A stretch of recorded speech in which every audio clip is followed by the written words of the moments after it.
My friends, for centuries the world has repeated the words of the Master, "Seek ye first the kingdom of God," and yet very few have paused long enough to ask where this kingdom is to be found, or why so many sincere seekers feel as though they are walking in circles, praying without answer, striving without peace. And so I want to speak to you not as one offering a new doctrine, but as one reminding you of what Jesus himself revealed so simply, so plainly, that the human mind overlooked it. The kingdom of God is within you, not above you, not ahead of you, not hidden in some distant geography, nor reserved for a future moment after death. Within you, within your consciousness, within the very life you are living at this instant. You see, the tragedy of much spiritual seeking is that it begins with the assumption that God is absent. And when you believe God is absent, your entire search becomes an attempt to bring God from somewhere else into your experience. And when you believe the kingdom is far off, your spiritual journey becomes a lifelong effort to reach what seems forever beyond your grasp. But the Master did not say, "Seek to bring the kingdom," nor did he ask you to journey toward it as though it were an object hidden behind the stars. He revealed a presence already here, already complete, already functioning as the very life of your being. If you have ever cried out, "Where is God? Why does God feel distant?" you have already accepted the premise that creates all spiritual frustration. And so today, let us lay that false premise aside. Let us begin from the truth. Let us begin from the recognition that God is not a traveler who must arrive, not a power that must be summoned, not a reward that must be earned. God is the living presence at the center of your consciousness, the invisible life that is your life, the infinite love that animates every breath and movement of your existence. You have not been failing in your spiritual search. You have simply been taught to look outward when Jesus pointed inward. You have been told to strive for what must be realized, not achieved.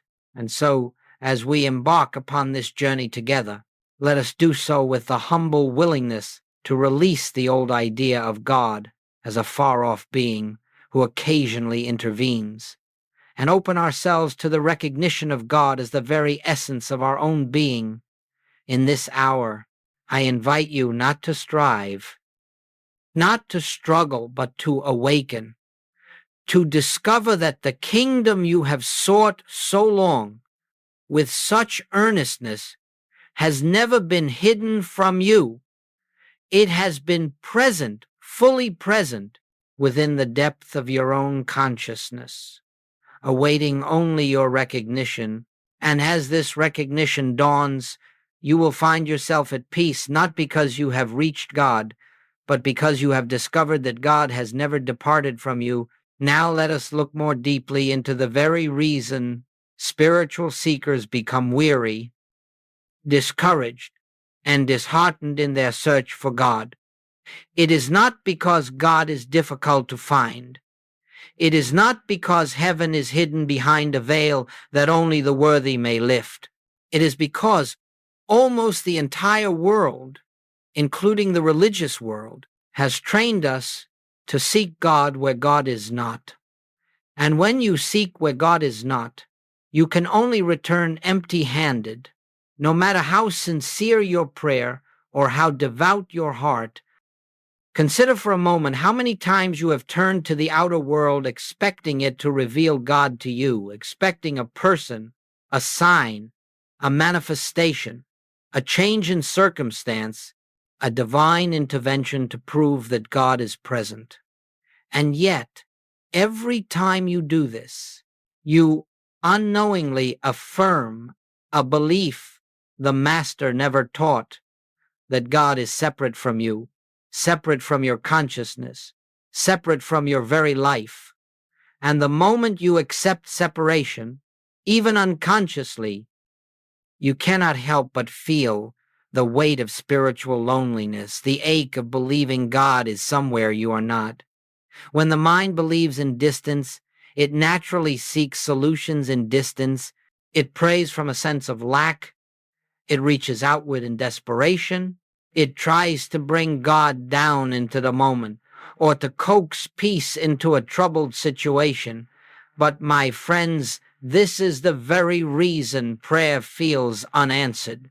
Not because God is withholding anything, but because we are praying from a premise that has no spiritual foundation, the premise of absence.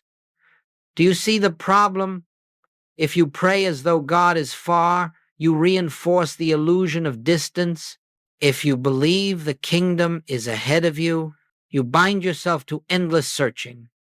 If you imagine that God's guidance, God's provision, or God's healing must travel toward you from outside, you silently deny the truth that God is the life of your being here, now, fully present and wholly complete. This is why the world's seekers grow tired. It is not the search that exhausts them, it is the direction of the search.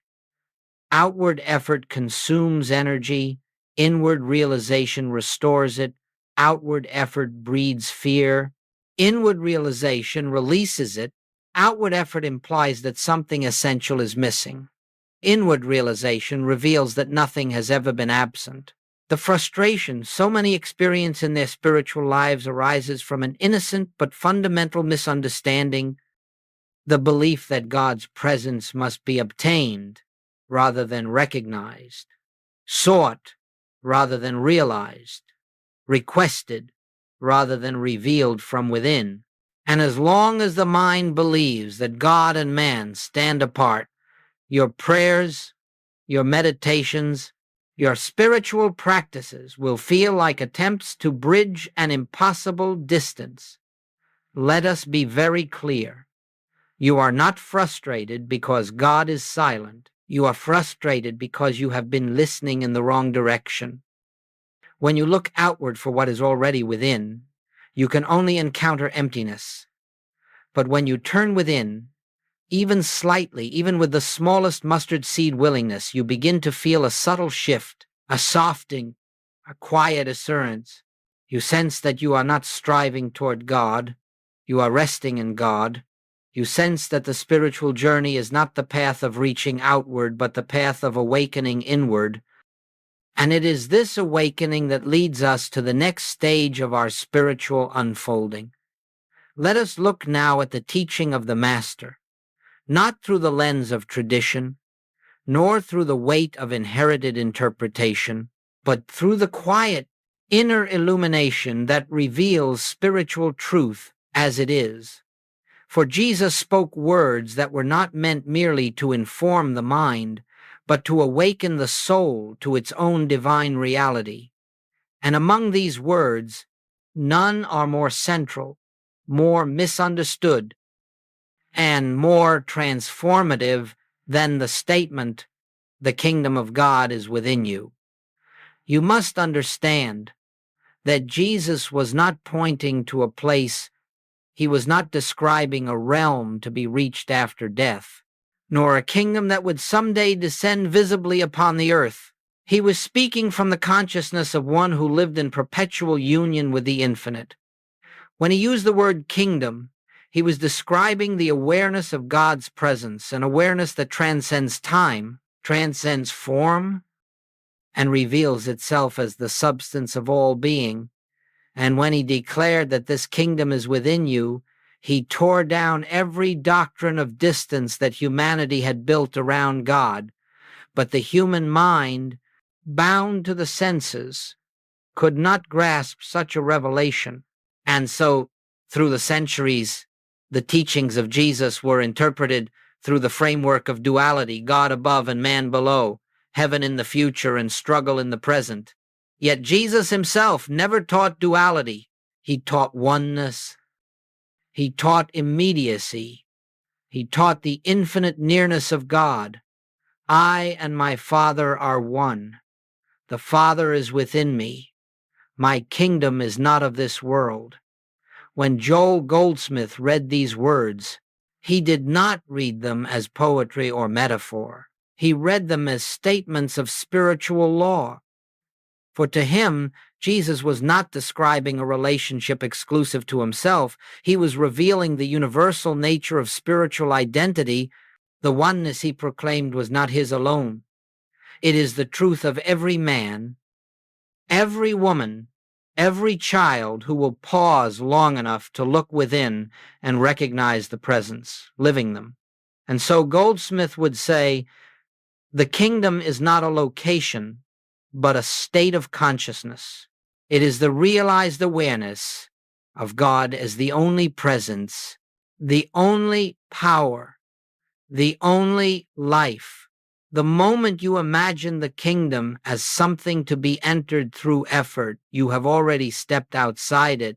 But the moment you realize that God is the very essence of your being, the very breath that moves through you, the very intelligence that animates your life, you have already entered the kingdom without moving an inch. For this kingdom is not reached by time or distance. It is revealed through recognition. This is why the Master taught in paradox. He said the kingdom is at hand, meaning always present. He said the kingdom is within you, meaning not dependent on external conditions. He said the kingdom has come near, meaning closer than your own thoughts. And then, to those who imagined heaven as a place, he said plainly, my kingdom is not of this world. It is not found in the realm of appearances. It is not subject to the rise and fall of circumstance. It is the unchanging, invisible reality behind all visible form. When we read Jesus through Goldsmith's consciousness, we discover that the teachings were never meant to direct us toward a future salvation, but toward a present realization. They were never meant to create believers, but revealers, not followers of doctrine, but awakeners to the inner Christ, the inner kingdom, the inner presence that has always been the life of our being. In this recognition, spiritual seeking begins to change shape. You are no longer reaching outward for God's presence. You are no longer waiting for a future manifestation. You are no longer living in anticipation of a divine intervention that may or may not come. Instead, you are awakening to the truth that the presence you seek is the very consciousness with which you are listening to these words. This understanding marks the turning point of the spiritual journey. From this point forward, we no longer pursue God. We discover that God has been pursuing us from within, patiently waiting for the moment when the veil of material belief would lift and the light of spiritual reality would shine through our awareness. And it is here, in this dawning realization, that the shift from asking God to realizing God begins. Now let us come to the great turning point in spiritual life, one so profound that the entire direction of your journey changes in a single breath. And yet this shift is not achieved through effort, nor through discipline, nor through the accumulation of spiritual knowledge. It happens the moment you recognize that the God you have been asking, pleading with, and reaching toward is not a distant being who must be moved, but the very presence that constitutes your own consciousness. The world prays in one way, and the Christ consciousness prays in another. The world prays by petition, God, please do this for me. Please intervene. Please fix. Please repair. But the Master and all who have awakened as he awakened pray by realization. They do not try to bring God into a situation. They do not attempt to persuade God to act. They rest in the quiet, knowing that God, being infinite, omnipresent, and indivisible, is already the only presence in that situation. Whether or not appearances agree, this is the radical shift that Joel Goldsmith emphasized. Prayer is not a method of getting God to do something. Prayer is the realization that God already is all. And this realization becomes possible only when we stop treating God as though he were outside our own being. You see, the moment you ask God to enter a circumstance, you have implicitly assumed his absence. And the moment you assume his absence, you cannot possibly experience his presence. For the very premise of your prayer is separation. The bootless cry, as Goldsmith called it, is the prayer of a mind that imagines God is somewhere else. But when you understand the truth, when you realize that God is not coming from afar, that God is not outside the problem, not outside the body, not outside the relationship, you stop trying to reach outward and you begin to rest inwardly.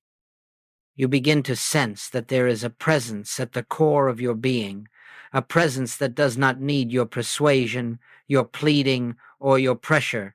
You begin to discover that God is not the answer to your prayer. God is the silence that reveals there was never a question. Let us be very practical here. When you ask God to heal a condition, you are assuming a power apart from God, a power that caused the illness. When you ask God to fix a relationship, you are assuming that another person holds power over your peace. When you ask God to open a door, you are assuming that human circumstance can block divine activity. All of this is spiritual impossibility. There is no power apart from God.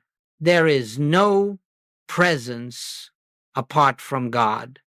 There is no activity, no substance, no law that can stand outside the one. And so Goldsmith would say, stop giving power to the problem, realize that God is the only power present, and the problem dissolves of itself. This is the essence of the shift. We stop asking God to change the outer picture. We realize God as the invisible reality behind all pictures. And when we do this, something wondrous happens. We find that fear loosens its grip. We find that the mind becomes still.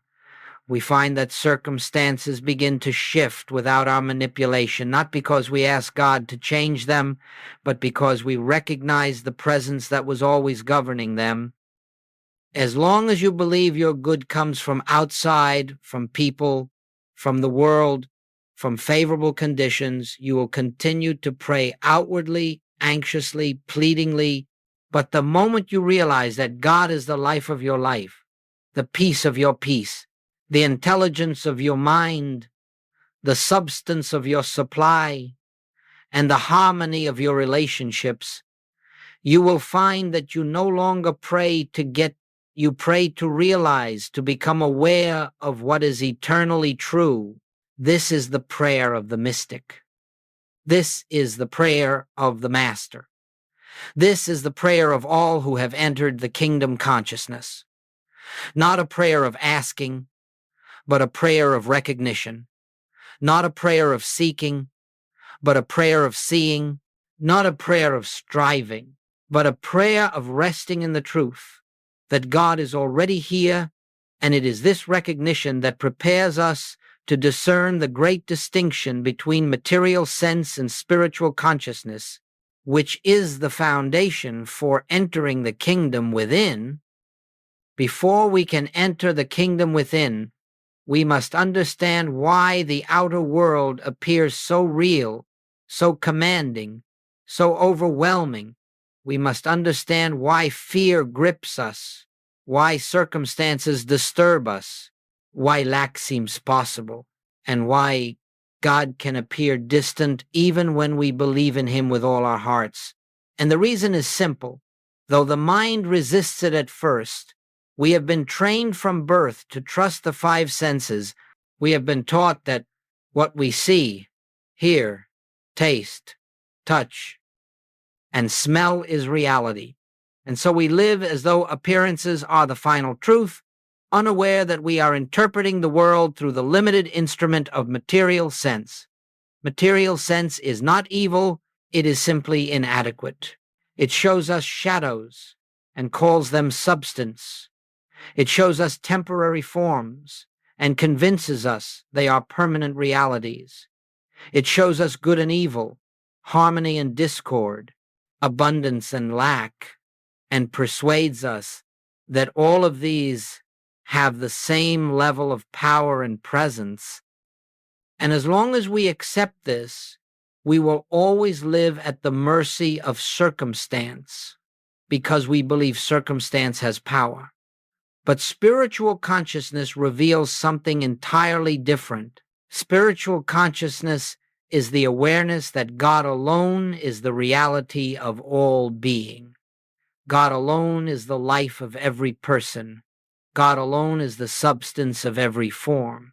God alone is the law governing the universe.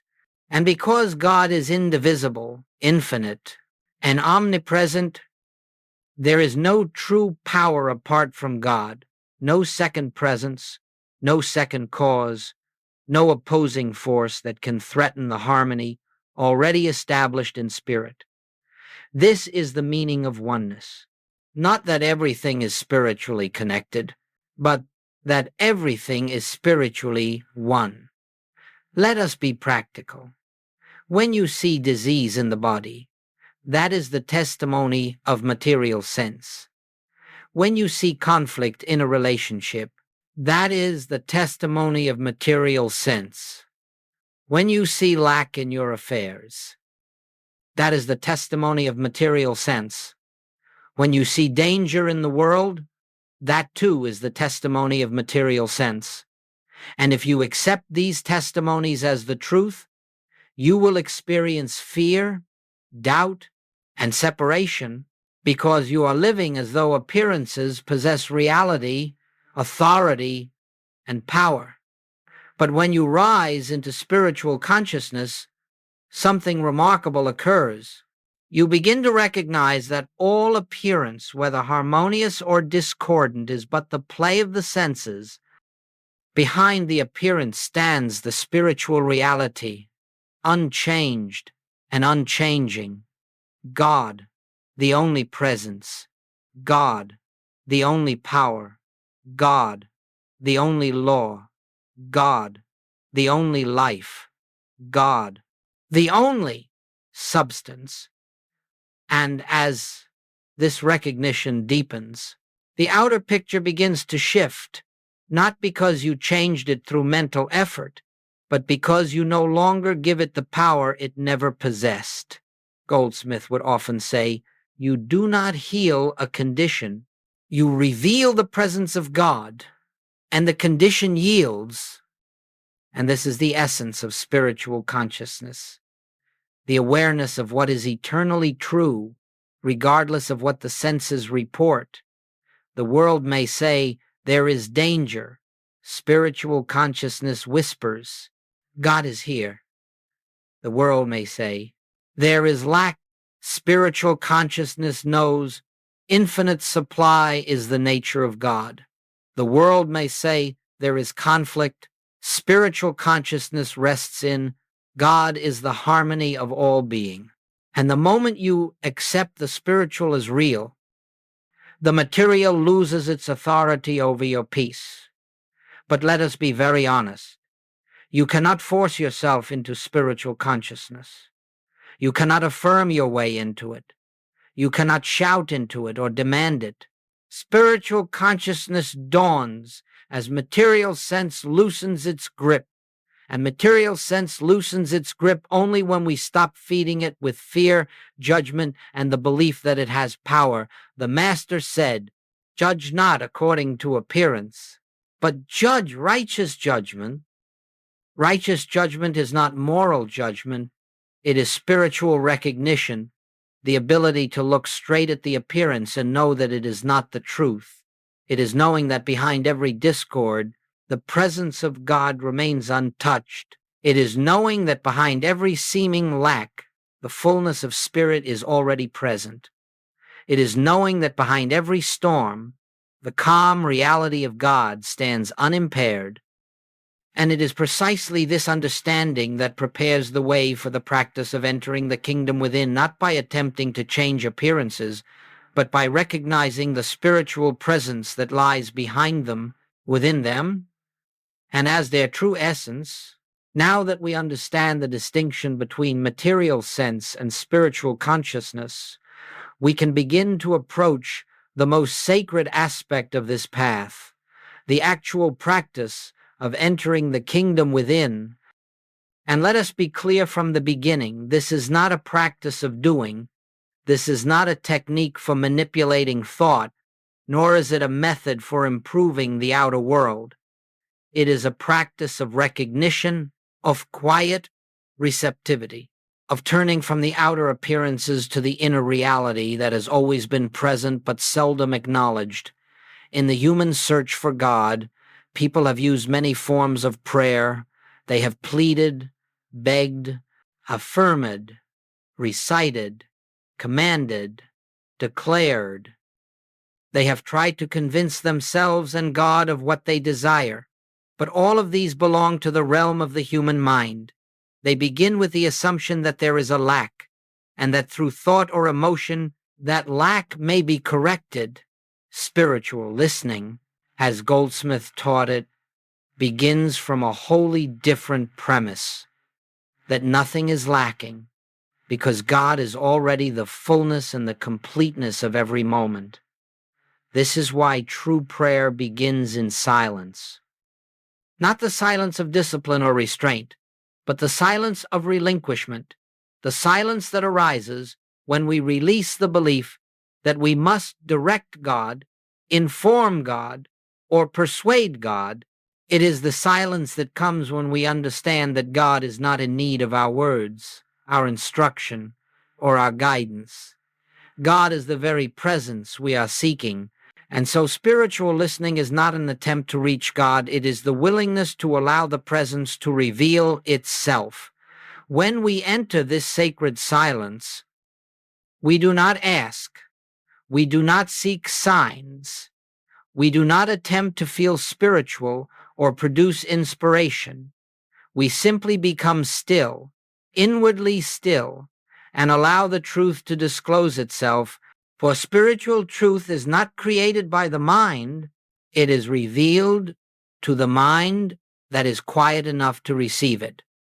And what is revealed, not always words, not always messages, more often, it is a subtle sense of peace that is not of this world, a soft assurance that does not come from reason, a gentle awareness that something real, something profound, something eternal is present right where you are. And when that presence is felt, even faintly, you have begun to enter the kingdom. For the kingdom is not a realm of thought, it is the atmosphere of God realized within your consciousness. Goldsmith would say, do not try to make anything happen in prayer. Why?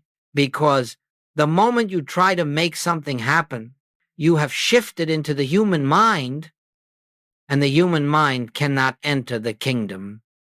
The mind that tries to achieve God cannot see God, for it is trying to grasp what can only be revealed. Instead, we approach quietly. Here I am, Father, not asking, not trying, not striving, simply open. In this openness, you may become aware of a gentle inner movement as though truth is unfolding of its own accord. You may feel a sense of safety, as though nothing outside you holds power. You may feel the burdens of the day loosening, as though their weight was never truly yours. Or you may simply feel nothing at all, yet know inwardly that something deep and invisible is taking place. This is the beginning of spiritual listening, a turning from the outer world of effect to the inner world of cause, a willingness to let God be God. And the more often you return to this stillness, not as a duty, but as a refuge, the more natural it becomes. You begin to sense the presence not only in meditation, but in the ordinary moments of life, standing in a doorway, pausing in the midst of a conversation, resting between breaths, and awareness begins to permeate your experience. The kingdom is here. Do not measure your progress. Do not attempt to capture the feeling. Simply return again and again to the stillness in which God reveals himself not as a distant being, but as the life of your own being. This is the practice by which the walls of material sense begin to thin and the light of spiritual consciousness begins to shine through. It is the doorway into the kingdom within. And now that we understand how to enter this inner sanctuary, we can begin to explore how to recognize the signs of its dawning, how to tell in the quiet moments of life that you have already stepped into the atmosphere of God's presence. As we proceed, let us understand something very important. The kingdom of God does not suddenly descend upon you like a light from the sky. It does not announce itself with trumpets, nor does it arrive with a dramatic inner explosion. The kingdom reveals itself in the quietest of ways, in subtle shifts of perception, in gentle movements of awareness, in moments so simple you might overlook them if you are searching for something grand. You see, the kingdom is not a future attainment. It is a present reality. And the moment your consciousness begins to relax into the truth of God's nearness, the signs of the kingdom begin to show themselves. They do not appear in the outer world first. They appear within you. And when they appear, they carry a distinct quality, a softness, a stillness, a peace that the world cannot imitate. One of the first signs is this: problems lose their sense of finality. You look at the same condition, the same circumstance, the same relationship, and yet something within you whispers, "This is not all there is." You begin to sense that what you are seeing is but the surface of things, and behind that surface is a presence untouched by the appearance. This quiet sense of something more is the first hint that spiritual consciousness is dawning. Another sign is the easing of inner tension, not necessarily the disappearance of all outer challenges, but the loosening of the emotional grip they once held on you. You begin to observe instead of react. You begin to watch instead of fear.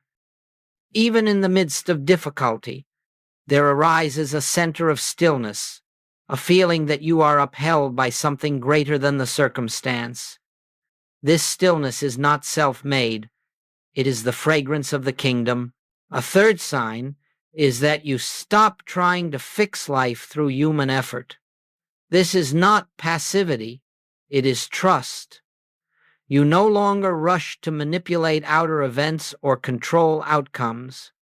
Instead, you turn within first. You pause, you listen, you remember the presence.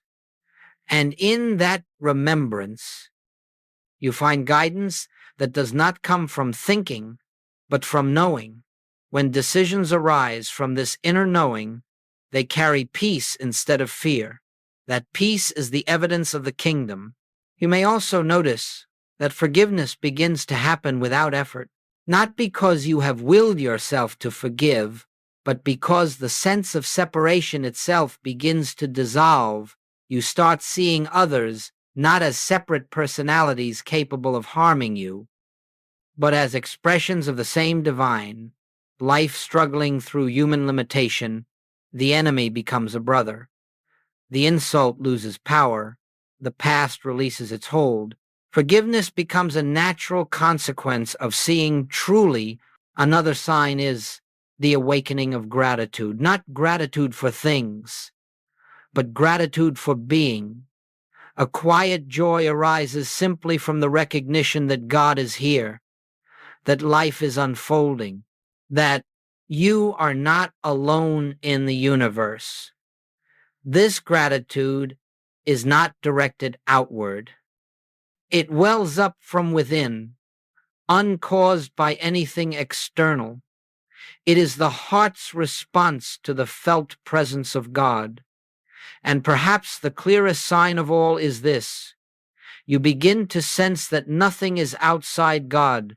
You may find yourself pausing throughout the day and silently recognizing God is here in the grocery store, in a conversation, in a moment of conflict. In the stillness before sleep, something deep within acknowledges the presence, not as a belief, not as a philosophy, but as an inner fact. This recognition is the kingdom. You do not have to be perfect to experience these signs. You do not have to sustain them every moment. Even a fleeting glimpse is enough to show you that you have touched the edge of something real, something that does not come and go, though your awareness of it may. And every glimpse leaves a trace. Every moment of recognition strengthens the spiritual capacity to see beyond appearance. When these signs appear even subtly, you may know with certainty the kingdom has already begun to reveal itself in your consciousness. You are not approaching it, you are awakening within it. And now that you know how to recognize these early dawnings of spiritual awareness, we may move naturally into the next stage of this journey, entering more deeply into the inner kingdom through a quiet, receptive meditation, a practice not of doing, but of being. Let us now turn inward together, not to perform a technique, not to repeat words, not to achieve an experience, but simply to rest in the awareness of the presence that has been with us from the beginning. In this moment, there is nothing you must accomplish. There is nothing you must correct or improve. There is only the gentle willingness to set aside the world of appearances and allow the truth to reveal itself within your own being. We begin, not by reaching outward, but by releasing every mental habit that seeks to grasp or manipulate the spiritual. There is nothing to grasp. Spirit is not an object. God is not distant. The kingdom is not a goal. We are not climbing toward God. We are relaxing into God. And so we enter this quietness with a simple inward recognition. God is here, not coming, not arriving, already here. Let the mind rest. Let the thoughts pass without engagement. Let the concerns of the outer world dissolve into the background. You are not trying to silence the mind. You are gently withdrawing attention from it, returning to the simple awareness of presence. Feel the freedom of not having to pray to God, but resting in the truth that God is already the life within you. Let this inner whisper arise of its own accord. The kingdom is within me, not as a belief, but as a fact of spiritual being. Do not try to feel anything. Feelings come and go. Truth remains. If a sense of peace comes, receive it. If no feeling comes, be at peace anyway. Truth does not depend on the senses. Now, allow this deeper recognition to settle into your awareness. God is the only presence, not the strongest presence, not a competing presence. The only. Where I sit, God is. Where my thoughts appear, God is. Where my life unfolds, God is. And as this recognition deepens even slightly, the outer world begins to loosen its claim on your attention. You begin to sense the subtle atmosphere of the kingdom, a stillness that was here long before this moment, a peace that does not arise from the world and cannot be taken from you. There is no need to hold it, no need to protect it, no need to maintain it by effort. This presence is not fragile. It is infinite, eternal, and self-sustained. Now allow these words to rest in your consciousness, not as affirmations, but as invitations to awareness. I am in God, God is in me, we are one, not two beings united, but one. Life expressing itself as individual being, rest in this oneness. Do not attempt to understand it. Understanding belongs to the mind. This recognition belongs to spirit. Let this final realization unfold gently within you. The kingdom I sought is the presence that lives me. The peace I longed for is the truth of my own being. The God I prayed to is the life that I am. Rest in this truth. Let it hold you. Let it reveal itself to you in its own way, in its own time, in its own stillness. And when you return from this moment, you carry nothing outward, but something inward has quietly shifted, and this shift will reveal itself in ways you do not need to anticipate, for the kingdom has not come to you. You have awakened to the kingdom that was always here. As we bring this hour together to its quiet close, let us not think of what has been said as a lesson to be remembered, nor as a philosophy to be carried by the mind. What we have touched in these moments is not teaching, it is realization. It is the gentle unveiling of a truth that has been present within you since before time began. And the greatest gift you can give yourself is simply to continue returning to this inner awareness, not through effort, but through remembrance. For the kingdom of God is not an experience reserved for meditation alone.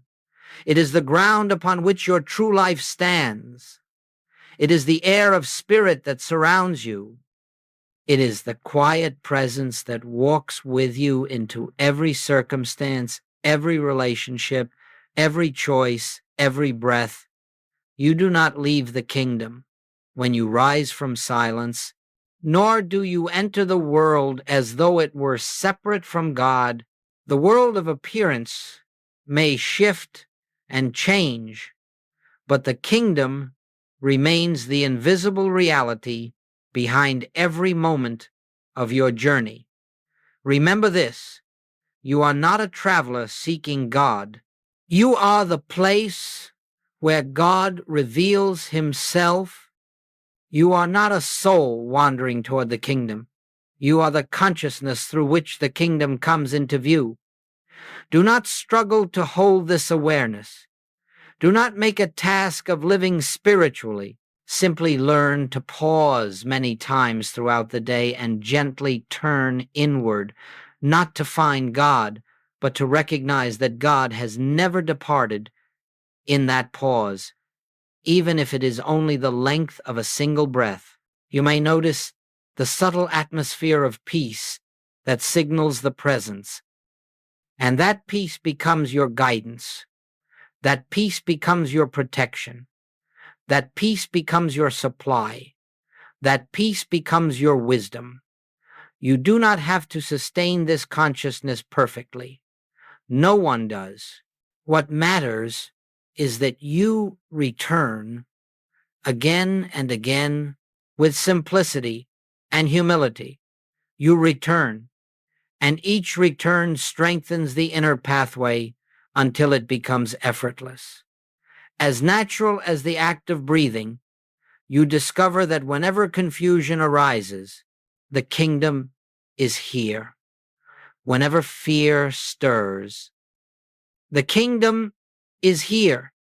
Whenever life becomes heavy or uncertain, the kingdom is here, not because you have earned it or summoned it, but because it is the very foundation of your being. Let this awareness accompany you. Let it move with you into the ordinary routines of life. Let it enter your conversations, your work, your rest, your moments of solitude, your moments of connection. Let the kingdom be the silent influence behind every step you take. And as you do, you will find that you are living in a world where nothing stands outside God. Nothing opposes God, nothing diminishes God, and therefore nothing can diminish you. because your life is the life of God expressed, my friends, the search is over. Not because you have reached the end, but because you have awakened to the beginning, to the presence that has been your life all along.